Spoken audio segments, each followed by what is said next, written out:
Savings. Okay, so the first question to ask is, are you able to save? When you get your paycheck and you pay all the things that need to be paid for you to survive, rent, groceries, electricity, phone bill, internet, medication, is there anything left over, even if it's just $1? If the answer is no, either increase your income or decrease your expenses. Make sure you get yourself in a position where you are able to save. Now, if the answer is yes, there is money left over, the next question is, do you put the leftover money in a savings account or do you just leave it in the checking and whatever happens, happens? Just leaving it in there is not saving. If you leave it in your checking, chances are you are going to spend that money. If you don't need the money for anything specific within the next month or so, you do not need it in your checking account. It makes me think of those videos, those street interviews that you see where they go up to a random person on the street and they're like, how much do you have in your checking account? And then there's always a person that answers something like $500,000. Like, why? Oh my God. And if you don't know why I'm making such a big deal of this, I am very glad you are listening to this episode because I'm about to tell you. I'll assume that most people have a checking and savings account, oftentimes with the same bank, because when you go to the bank for the first time, perhaps as a teenager, they usually encourage you to open both. Now, if you put some money into that savings account each month, you're already doing better than people who have all their money in one account, just because that separation is crucial for being able to see exactly how much you've put away at any point in time, and you can't accidentally spend it.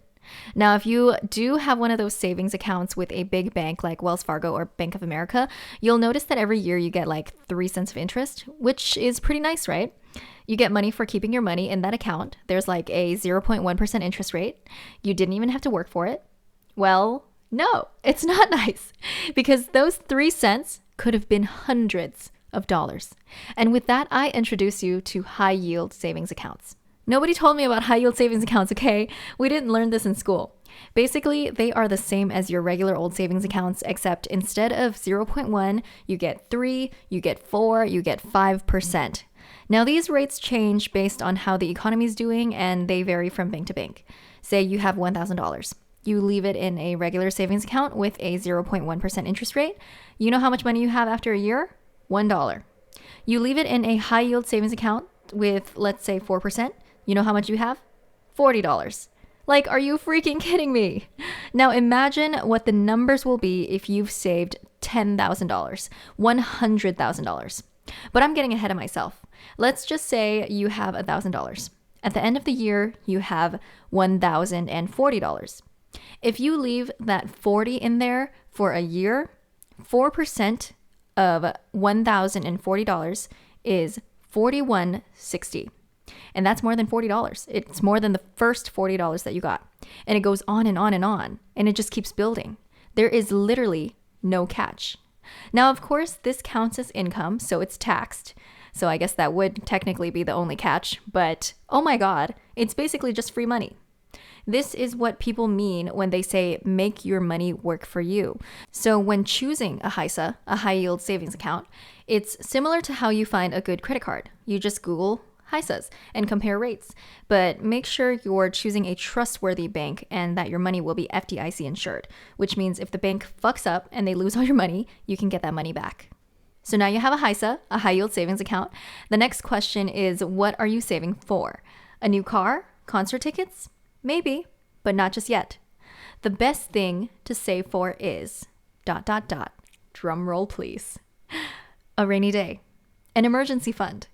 So how much do you need in your emergency fund? A lot of people recommend 3 to 6 months of living expenses. I think that's a good call. Personally, I would say 3 months just because I feel like any additional money can be put to use in investments that have higher growth potential. Now, a high yield savings account is pretty much the perfect place to put your emergency fund because you never know when you'll have an emergency, and when your money is tied up in stocks and mutual funds, you can't access it without selling, and it's not always going to be a good time to sell. You don't want to sell for a loss. But in a HISA, you can access that money at any time, and that's what they call liquidity. And the longer you go without an emergency, that money is just going to sit in there and grow.